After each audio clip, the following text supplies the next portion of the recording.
মানুষ কসম খায় কখন? ভালোবাসার মানুষের মনে বিশ্বাস জাগানোর জন্যে এবং সে যে তার কাছে কত ইম্পর্টেন্ট এইটা বোঝানোর জন্য অনেক সময় মানুষ কসম করে, জানে না করে। আচ্ছা বলুন, আপনারা যদি নামাজ পড়েন তা আল্লাহর অ্যাকাউন্টে কোনো টাকা ঢোকে নাকি? হ্যাঁ, ঢোকে? ঢোকে না। আর যদি আপনি নামাজ না পড়েন তা আল্লাহর কোনো ক্ষতি হয়? আল্লাহর ক্ষতি হয় না? হয় না। তার মানে আপনি নামাজ পড়লেই কি, চুরি করলেই কি, হারাম খেলেই কি, রাহাজানি করলেই কি, আল্লাহর কিছু যায় আসে না? আসে? আসে না। আচ্ছা এবার একটা কথা আপনাদেরকে বলি।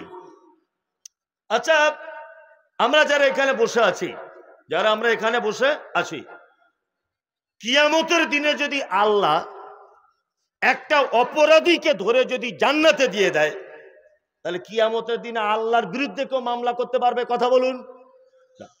মমতা ব্যানার্জির 1,20,000 টাকার ঘর ঢুকেছে, এখন দুতলা একটা লোকের বাড়ি, গ্রামের মেম্বার তাকে একটা বাড়ি দিয়ে দিয়েছে। গরিব মানুষরা তাকে গাল দিবে কি দিবে না? এবার আসিস ভোটের সময় কি করব দেখবি। আমরা পেলাম না, গরিব মানুষ পেল না, ধনী লোক পেয়ে গেল, বলবে কি বলবে না? তার বিরুদ্ধে মানুষ পদক্ষেপ গ্রহণ করবে কি করবে না? করবে। কিন্তু আল্লাহ যদি একটা অপরাধীকে কিয়ামতের দিন ধরে জান্নাত দিয়ে দেয়, কেউ এটা বলতে পারবে আল্লাহ তুই জান্নাতে দিলি কেন? বলার ক্ষমতা কারো আছে? না। সেদিন আহকামুল হাকিমিন, বিচারকের বিচারক কে? আল্লাহ। একচ্ছত্র মালিকানার দায়িত্বে থাকবেন সেদিনকে আল্লাহ। তার মানে আমাদের কোনো দাম তার কাছে নাই। আল্লাহ এত কসম করে কি বলতে চাইছেন? আল্লাহ বলছেন তিন ফলের কসম, ডুমুরের কসম, জৈতুন ফলের কসম, আর তুর পাহাড়ের কসম, মক্কা নগরীর কসম। এখনো কসমের জবাব নাই। কেন যে কসম করছে এটা আল্লাহ এখনো বলছেন না। আল্লাহ কি বলছেন? খলাকাল ইনসানা ফি আহসানি তাকওয়িম। সুবহানাল্লাহ, সুবহানাল্লাহ। আল্লাহ কসম করে করে বলছে আমি মানুষকে তৈরি করেছি বড় সুন্দর করে, তার কাঠামো সুন্দর, দেখতে ভালো, তার সমস্ত কিছু উন্নত করে আমি আল্লাহ মানুষকে বানিয়েছি। সুবহানাল্লাহ। তাহলে এই কথাটা বলার জন্য কটা জিনিসের কসম খেলেন? 4টা, তাই না? 4টা জিনিসের কসম করছেন আল্লাহ। তারপরে বলছেন লাকাদ খলাকনাল ইনসানা ফি আহসানি তাকওয়িম। মানুষকে আমি বড় সুঠাম দেহ, জ্ঞান বুদ্ধি বিবেক সমস্ত কিছু উন্নত মানের দিয়ে আমি আল্লাহ তৈরি করেছি।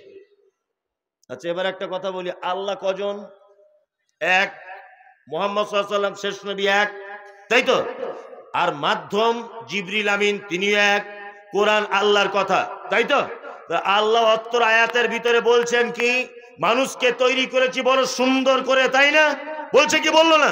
বললো। আল্লাহ অন্য জায়গাতে আবার বলছেন খুলিকাল ইনসানা যায়ীফা, মানুষকে আমি তৈরি করেছি বড় দুর্বল করে।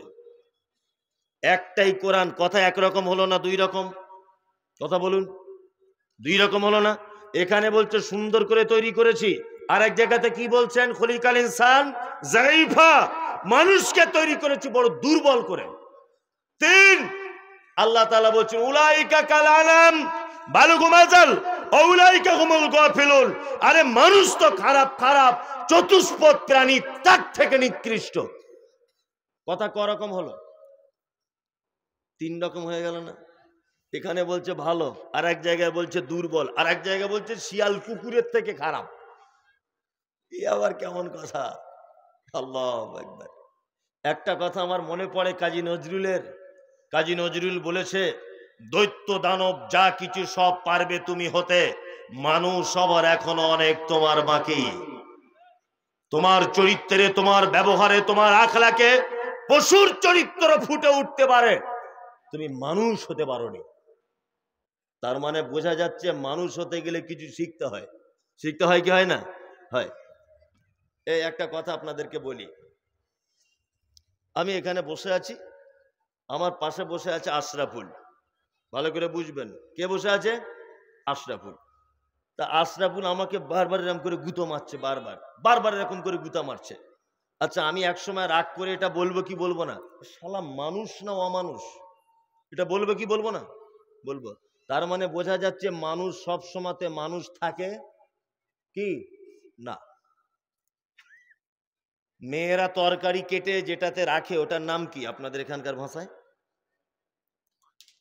কি? গামলা? গামলাই ধরে নেন, গামলাতে তরকারি কেটে কেটে রাখছে, রান্না করবে। তা আপনার বাড়ির কুরবানির ছাগলটা ও গিয়ে বারবার মুখ দিয়ে একটা তরকারি নিয়ে চলে যাচ্ছে, কাঁচা তরকারি। তা আপনার স্ত্রী ওকে মারে আর বলে, এই শালা ছাগল, ছাগল হ, এই কথা বলে? বলে না, ও তো এমনি মায়ের পেট থেকেই ছাগল। কোন নাঙলওয়ালা নাঙল চালাতে চালাতে তার গরুকে মারতে আর বলছে, দেখেছেন, এই গরু গরু হ, কে বলেছেন? না। কিন্তু আমাদের মাস্টাররা ছাত্রদের পড়ানো হলে অনেক সময় বলে, তুই আর মানুষ হলি না, গরু গরুই থেকে গেলি, বলে কি বলে না? বলে। তার মানে বুঝতে পারা যাচ্ছে মানুষ সব সময় মানুষ থাকে না, তার আখলাক চরিত্রের পরিবর্তনে অনেক সময় সে পশুদের রূপ ধারণ করে। করে কি করে না? করে। এবার একটা কথা বলছি, আল্লাহ তাআলা বলছেন খলাকাল ইনসানা ফি আহসানি তাকওয়িম, মানুষকে আমি সব থেকে সুন্দর করে তৈরি করেছি, সব থেকে উন্নত মানের করে। কাকে বানানো হয়েছে? কাকে? মানুষকে। তার একটা নমুনা বলি। আচ্ছা বলুন তো, গরুর বাচ্চা হলে হাঁটতে টাইম লাগে কতদিন? হ্যাঁ, বলছে 2 দিন। কিছু বুঝে না, ও কিছু বুঝে না। গরুর বাচ্চা হলে কদিন হাঁটতে লাগে? 5 মিনিট লাগে, তাই না? মানুষকে কত সুন্দর করে আল্লাহ বানিয়েছে সেটা বলছি, শুনে নেন, আপনার গায়ের লোমটা খাড়া হয়ে যাবে এখন। এবার বলুন, মানুষের বাচ্চা হলে হাঁটতে টাইম লাগে কতদিন? 1 থেকে, কারো 1.5 বছর লাগে, কারো 1 বছর, তাই না? কেন? কেন কোনোদিন ভেবেছেন? ভাবেননি।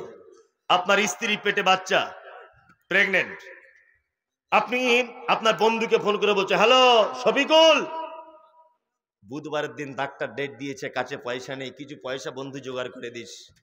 গাড়িওয়ালাকে ফোন করে বলছে, হ্যালো, রাত বেরাত কখন কি হয় না হয় ভাই ফোন করলে চলে আসিস, ফারাক্কা হাসপাতালে নিয়ে যেতে হবে। রাত 2টোর সময় গাড়িওয়ালা চলে এলো, আপনার স্ত্রী প্রেগনেন্ট, যন্ত্রণায় ছটপট চটপট করছে, হাসপাতালে ভর্তি করলেন। মাইকে আওয়াজ আসছে, এই আমতলার ফটিকচাপ বাড়িতে মহিলা ভর্তি করেছিলেন, পেশেন্ট, কন্যা সন্তান জন্মগ্রহণ করেছে। এ তখন বগল বাজাচ্ছে আর বলছে, 4 বেটার পরে একটা বেটি, কি মজা রে বাবা। নাচ কোলে তুলে নেয়, আয়ারা কোলে তুলে নেয়, মা কোলে তুলে নেয়, বাচ্চাকে মাটিতে ফেলতে দেয়? দেয়? দেয় না। মানুষের বাচ্চা আল্লাহ সুবহানাহু ওয়া তাআলা কোলে করে কোলে করে কতদিন রাখে? 1 থেকে 1.5 বছর। গরুর ক্ষেত্রে এরকম কেন? সঙ্গে সঙ্গে পা রেডি কেন? আল্লাহু আকবার। আল্লাহ জানে, গরু তোর নানি নাই, দাদি নাই, খালা নাই, ফুপু নাই, কেউ তোর নাই। তুই যে বালিকের বাড়িতে আছিস, রাত 12টার সময় গরুটা গোয়াল ঘরে বাঁধা, গরুটার পেটে বাচ্চা, বাচ্চা হবে, গরুটা একবার উঠছে একবার বসছে, মালিক ঘুমিয়ে আছে 2 তলার উপরে, অক্লান্ত পরিশ্রমের পরে গরু নিজে নিজে বাচ্চা জন্ম দিল। বাচ্চা জন্ম দেওয়ার পরে বাচ্চাকে কানে কানে মা বলছে, হায় রে বেটা, তোর নানিও নাই, তোর দাদিও নাই, কেউ তোর নাই, তোর গায়ের লালাটা মোছাবে কেউ নাই।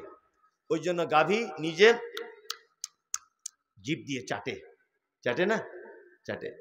ও দুঃখ করে বলে, তোর কেউ নাই রে, আজকে কেউ নাই। বাচ্চাটা আস্তে আস্তে বড় হলো। 2-10 মিনিট পর মাকে বলছে, মা, খুব কষ্ট করে তোমার জরায়ু থেকে বার হয়েছি, তো একটু গরম দুধ হলে ভালো হতো। ওর মা তখন বলছে, তোর তো তুলে ধরার কেউ নাই, ওঠ ওঠ, উঠে দাঁড়া, উঠে দাঁড়া। বাছুরটা উঠেছে, থারথার করে কাঁপতে কাঁপতে ধস করে পড়ে গেল। আবার বলছে, এই আবার ওঠ, আবার ওঠ, তুই আবার ওঠ। আবার উঠেছে, থরথর করে কাঁপতে কাঁপতে ধস করে পড়ে গেল। আবার ওঠ, উঠে দাঁড়ালো। তখন গাভী তার বাচ্চার কানে কানে বলছে, এই বিয়াদব কোথাকারে, পিছনের দিকে যা, পিছনের দিকে যা। পিছনে দেখ দুধের বাঁটগুলো ঝুলছে, দুধের বাঁটটা মুখে নিল, চুষছে, দুধ ভালো আসছে না। তখন ওর মা বলছে, খ্যাপা, আমি প্রথম মা হয়েছি, দুধের রাস্তা ক্লিয়ার নেই, এক কাজ কর, তুই 4-5 বার করে চুষবার, এইরকম করে আমার বাঁটে গুতা মারবি, খুব জোরে জোরে গুতা মারবি। ছাগল গরু গুতা মারে? কে শেখালো? কে শেখালো? আল্লাহ।